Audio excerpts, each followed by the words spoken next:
Good evening भाइ बहिनीहरू। PSC first इयरको लागि यो मैले एउटा प्र्याक्टिकल तपाईँहरूले भनिदिनु भनेको हुनाले यहाँ मैले भिडियो बनाएर राखिदिएको छु तपाईँहरूलाई सजिलोको लागि। त्यो के हो भने यो to determine the angular acceleration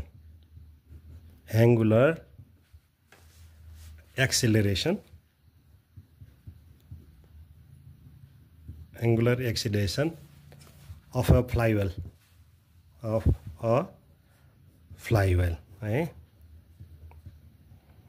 यसमा तपाईले पहिले के गर्नु पर्यो भने यो एङ्गुलर एक्सिलेरेसन निकाल्नको लागि है, देख्नुहुन्छ नि सजिलोसँग।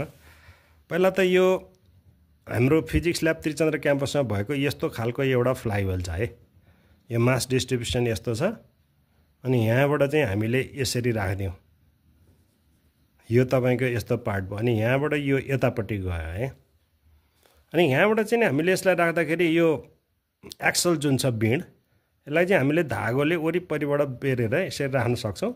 र यहाँनिर एउटा स्केल यो हुन्छ जसमा चाहिँ तपाईँले मास राख्न सक्नुहुन्छ। र यो मास चाहिँ यहाँबाट हातले जस्ट रिलिज गर्नु भने रेस्टबाट झर्न सुरु गर्छ। र यो सर्टन डिस्टेन्स तल गइसकेपछि यो के हुन्छ, मास चाहिँ फुत्त ड्रप भएर जान्छ। यो नम्बर अफ कम्प्लिट गइसकेपछि यो इनिसियल कन्डिसन यो फाइनल छ भने जमिनदेखि यहाँसम्मको हाइट h2 छ, यो तल h1 छ भने यो डेल्टा h के हो तपाईँको लस इन हाइट हो। यसलाई एचै मानिदिउँ, यसको र यसकोमा यसले ट्राभल गरेको डिस्टेन्स। अब लिनियर डाइनामिक्समा तपाईँलाई एउटा कुरा थाहा छ कि s equal to ut plus 1/2at² हुन्छ, जहाँ s भनेको डिस्टेन्स ट्राभल हो मिटरमा, u भनेको इनिसियल भेलोसिटी हो, t भनेको टाइम, 1/2at² मा a भनेको एक्सिलेरेसन हो, t भनेको टाइम टेकन हो। अब रोटेसनल डाइनामिक्समा तपाईहरुलाई हामी फिजिक्सको सरहरूले बताएको होला कि यसलाई चाहिँ हामी एङ्गुलर डिस्प्लेसमेन्ट थीटाले रिप्लेस गर्छौँ। यो भेलोसिटीलाई ओमेगा नट t ले रिप्लेसमेन्ट गर्न सक्छौँ। प्लस 1/2 लिनियर एक्सिलेरेसनलाई एङ्गुलर एक्सिलेरेसन लागेको समयलाई t भन्छौँ। अब यो फ्लाइवेल जस्ट रेस्टबाट स्टार्ट भयो भने ओमेगा नट t तपाईको त शून्य भयो। यो थीटा भनेको एङ्गुलर डिस्प्लेसमेन्ट हो। एक फन्का घुम्यो भने तपाईको के होला, 2π टाइम्स 1 होला, किनभने एक फन्का भनेको त 360 डिग्री हो।